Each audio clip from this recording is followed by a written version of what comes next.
ರೇಣುಕಾಸ್ವಾಮಿ ಕೊಲೆ ಕೇಸಿಗೆ ಸಂಬಂಧಿಸಿದಂತೆ ಸದ್ಯ ಪೊಲೀಸರು ಒಂದು ಕಡೆ ತನಿಖೆ ಮತ್ತು ಅದಕ್ಕೆ ಬೇಕಾದಂತ ಪೂರಕ ಸಾಕ್ಷ್ಯಗಳನ್ನು ಕಲೆ ಹಾಕ್ತಾ ಇದ್ದಾರೆ. ಈ ಮಧ್ಯೆ ಕೃತ್ಯದ ಸಂದರ್ಭದಲ್ಲಿ ದರ್ಶನ್ ಬಳಸಿದ್ದಂತ ಅಥವಾ ದರ್ಶನ್ ಧರಿಸಿದ್ದಂತ ಬಟ್ಟೆಯಲ್ಲಿ ರಕ್ತದ ಕಲೆ ಪತ್ತೆಯಾಗಿತ್ತು. ಆ ಬಟ್ಟೆಯನ್ನ ವಾಶಿಗೆ ಹಾಕಿದ್ರು ಕೂಡ, ತೊಳೆದು ಹಾಕಿದ್ರು ಕೂಡ ರಕ್ತದ ಗುರುತು ಪತ್ತೆಯಾಗಿತ್ತು. ಇದು ಹೇಗೆ FSL ಟೆಸ್ಟ್ ನಲ್ಲಿ ಇದನ್ನ ಯಾವ ರೀತಿ ಪತ್ತೆ ಹಚ್ಚಲಾಯಿತು ಅನ್ನೋದಕ್ಕೆ ಈಗ ಮಾಹಿತಿ ಸಿಕ್ಕಿದೆ. ಲುಮಿನಲ್ ಟೆಸ್ಟ್ ಮಾಡಿದಾಗ ರಕ್ತದ ಕಲೆ ಪತ್ತೆಯಾಗಿದೆ. ಆ ರಕ್ತದ ಕಲೆ ಇರೋದು ಲುಮಿನಲ್ ಟೆಸ್ಟ್ ನಲ್ಲಿ ಪತ್ತೆಯಾಗಿದೆ ಅನ್ನೋದು ತನಿಖೆಯ ಸಂದರ್ಭದಲ್ಲಿ ಗೊತ್ತಾಗಿರುವಂತ ವಿಚಾರ. ಸೊ ಅಲ್ಲಿ ಅವರು ಧರಿಸಿದಂತ ಟೀ ಶರ್ಟು ಮತ್ತು ಜೀನ್ಸ್ ಪ್ಯಾಂಟು ಇದನ್ನು ವಾಶಿಗೆ ಹಾಕಲಾಗಿತ್ತು. ಕೃತ್ಯ ನಡೆದ ಬಳಿಕ ಅಲ್ಲಿಂದ ದರ್ಶನ್ ಆ ಶೆಡ್ನಿಂದ ಈಚೆ ಬಂದ ನಂತರ ಮನೆಯ ಕೆಲಸದವರಿಗೆ ಆ ಬಟ್ಟೆಯನ್ನು ಕೊಟ್ಟಿದ್ರು. ಆದರೆ ರಕ್ತದ ಕಲೆ ಅದರಲ್ಲಿ ಪತ್ತೆಯಾಗಿದೆ. ಅದು ವೈಜ್ಞಾನಿಕವಾಗಿ ಮುಂದಕ್ಕೆ ತನಿಖೆಯ ದೃಷ್ಟಿಯಿಂದ ಬಹಳ ಪ್ರಮುಖ ಆಗುತ್ತೆ.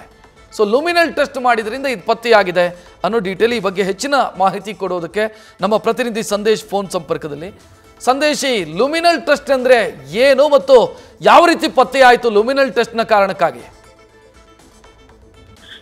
ರಕ್ಷಿತ್, ಯೂಶುವಲಿ ಈ ಒಂದು ರಕ್ತದ ಕಲೆಗಳನ್ನ ಪತ್ತೆ ಹಚ್ಚೋದಕ್ಕೆ FSL ನಲ್ಲಿ ಈ ಒಂದು ಲುಮಿನಲ್ ಟೆಸ್ಟ್ ಅನ್ನ ಮಾಡಲಾಗುತ್ತೆ. ಯಾಕಂದ್ರೆ ಬೇಸಿಕಲಿ ಯಾವುದೇ ಒಂದು ಇನ್ಸಿಡೆಂಟ್ ಆದ್ರೆ ಅಥವಾ ಈ ಒಂದು ಪ್ರಕರಣದಲ್ಲಿ ಕೊಲೆ ಮಾಡಿದ ನಂತರ ಆ ಬಟ್ಟೆಗಳನ್ನ ಒಗೆದು ಹಾಕಲಾಗಿರುತ್ತೆ ಅಥವಾ ವಾಶ್ಗೆ ಕೊಡಲಾಗಿರುತ್ತೆ. ಈ ಪ್ರಕರಣದಲ್ಲೂ ಕೂಡ ದರ್ಶನ್ ಅವರ ಬಟ್ಟೆಗಳನ್ನ, ಯಾಕಂದ್ರೆ ಯೂಶಲಿ ಈ ರೀತಿಯ ಕೊಲೆಯನ್ನ ಮಾಡಿದಂತ ಸಂದರ್ಭದಲ್ಲಿ ಆ ಮೃತಪಟ್ಟಂತಹ ವ್ಯಕ್ತಿಯ ರಕ್ತದ ಕಲೆಗಳು ಏನಾದ್ರೂ ಇದ್ರೆ ಆ ಬ್ಲಡ್ ಸ್ಟೈನ್ಸ್ ಕೂಡ ಎವಿಡೆನ್ಸ್ ಆಗ್ತಾ ಹೋಗುತ್ತೆ. ಹಾಗಾಗಿ ಇಲ್ಲಿ ಪ್ರಮುಖವಾಗಿ ಎಲ್ಲರ ಕೂಡ, ಅದು ದರ್ಶನ್ ಮಾತ್ರ ಅಲ್ಲ, ದರ್ಶನ್ ಹೊರತುಪಡಿಸಿದಂತೆ ಬೇರೆ ಎಲ್ಲಾ ಆರೋಪಿಗಳ, ಅಂದ್ರೆ ದರ್ಶನ್ ಕೂಡ ಸೇರಿದಂತೆ ಎಲ್ಲಾ ಆರೋಪಿಗಳ ಒಂದು ಬಟ್ಟೆಗಳನ್ನ ಕೂಡ ಈಗಾಗಲೇ ಪೊಲೀಸರು ಕಲೆಕ್ಟ್ ಮಾಡಿದ್ರು. ಅದಾದ ನಂತರ FSLಗೆ ಆ ಒಂದು ಬಟ್ಟೆಗಳನ್ನ ಕಳಿಸಲಾಗಿತ್ತು. ಆ FSL ಪರೀಕ್ಷೆಯಲ್ಲಿ ಅಂದ್ರೆ ಅಥವಾ FSL ನಲ್ಲಿ ಟೆಸ್ಟ್ ಮಾಡುವಂತ ಸಂದರ್ಭದಲ್ಲಿ ಎಲ್ಲವೂ ಕೂಡ ಎಲ್ಲಾ ಬಟ್ಟೆಗಳನ್ನು ಕೂಡ, ಪ್ರತಿಯೊಬ್ಬ ಆರೋಪಿಗಳ ಬಟ್ಟೆಗಳನ್ನ ಕೂಡ ಅವರು ಧರಿಸಿದಂತಹ ಬಟ್ಟೆಗಳನ್ನ ಒಗೆದು ಹಾಕಲಾಗಿತ್ತು ಅನ್ನೋ ಮಾಹಿತಿ ಲಭ್ಯವಾಗುತ್ತೆ. ಈ ರೀತಿಯ ಸಂದರ್ಭದಲ್ಲಿ ಆ ಲುಮಿನಲ್ ಟೆಸ್ಟ್ ಅನ್ನ ಮಾಡಲಾಗುತ್ತೆ. ಏನಿದು ಲುಮಿನಲ್ ಟೆಸ್ಟ್ ಅಂದ್ರೆ,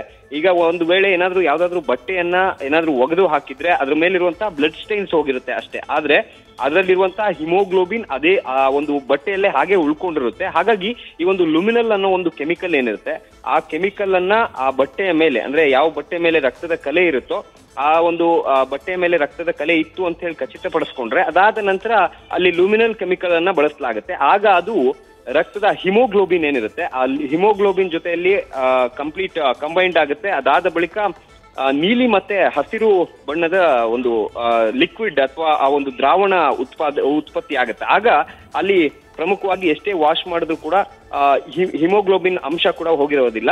ಈ ಒಂದು ಪರೀಕ್ಷೆ ಮಾಡುವಂತಹ ಸಂದರ್ಭದಲ್ಲಿ ನೀಲಿ ಮತ್ತೆ ಹಸಿರು ಬಣ್ಣದ ಏನು ದ್ರಾವಣ ಸಂಗ್ರಹಿಸ್ಕೊಂತಾರೆ ಅಥವಾ ಅದರಲ್ಲಿ ಉತ್ಪತ್ತಿಯಾದಂತಹ ದ್ರಾವಣವನ್ನ ಅಥವಾ ಲಿಕ್ವಿಡ್ ಅನ್ನ ಸಂಗ್ರಹಿಸ್ಕೊಳ್ತಾರೆ, ಅದರ ಮೂಲಕವಾಗಿ DNA ಅನ್ನ ಸಂಗ್ರಹಿಸ್ತಾರೆ. ಆ DNA ಪರೀಕ್ಷೆಯಲ್ಲಿ ಒಂದು DNA ಪರೀಕ್ಷೆಯಲ್ಲಿ ರೇಣುಕಾಸ್ವಾಮಿ ಅಥವಾ ಯಾರು ಮೃತಪಟ್ಟಿರ್ತಾರೆ ಅವರ ಒಂದು DNA ಗೆ ಮ್ಯಾಚ್ ಆದ್ರೆ ಆಗ ಇಲ್ಲಿ ಬ್ಲಡ್ ಸ್ಟೈನ್ಸ್ ಇತ್ತು ಅನ್ನೋದು ಕನ್ಫರ್ಮ್ ಆಗ್ತಾ ಹೋಗುತ್ತೆ. ಆ ಕಾರಣಕ್ಕಾಗಿ ಲುಮಿನಲ್ ಟೆಸ್ಟ್ ಅನ್ನ ಮಾಡಲಾಗುತ್ತೆ. ಈಗ ಸದ್ಯ ದರ್ಶನ್ ಅವರ ಒಂದು ಟಿ ಶರ್ಟ್ ಹಾಗೆ ಜೀನ್ಸ್ ನ ಮೇಲಿದ್ದಂತ ಅದರ ಮೇಲೆ ಬ್ಲಡ್ ಸ್ಟೈನ್ಸ್ ಇತ್ತು ಅನ್ನೋ ಮಾಹಿತಿಯನ್ನ ಕಲೆಕ್ಟ್ ಮಾಡಿದಂತ ಪೊಲೀಸರು ಅದರ ಮುಖಾಂತರವಾಗಿ ಲುಮಿನಲ್ ಟೆಸ್ಟ್ ಅನ್ನ ಮಾಡಿ ಈಗ ಸದ್ಯ ಆ ಒಂದು DNA ಅಲ್ಲಿ ಮ್ಯಾಚ್ ಕೂಡ ಆಗಿದೆ. ಅಂದ್ರೆ ರೇಣುಕಾಸ್ವಾಮಿ ಅವರ ಒಂದು DNA ಅಲ್ಲಿದ್ದಂತ ಬ್ಲಡ್ ಸ್ಟೈನ್ಸ್ ನ DNA ಥ್ಯಾಂಕ್ ಆಗಿ ಅಥವಾ ಹಿಮೋಗ್ಲೋಬಿನ್ ನ ಒಂದು DNA ಏನಿದೆ ಅದಕ್ಕೆ ಎರಡಕ್ಕೂ ಕೂಡ ಮ್ಯಾಚ್ ಆಗಿರೋದ್ರಿಂದ ಅದನ್ನು ಕೂಡ ಈಗ ಎವಿಡೆನ್ಸ್ ಆಗಿ ಈಗ ಪೊಲೀಸರು ಕೂಡ ಕಲೆಕ್ಟ್ ಮಾಡಿರುವಂತದ್ದು. ರಕ್ಷಾ, ಥ್ಯಾಂಕ್ ಯು ಸಂದೇಶ್ ಮಾಹಿತಿಗೆ.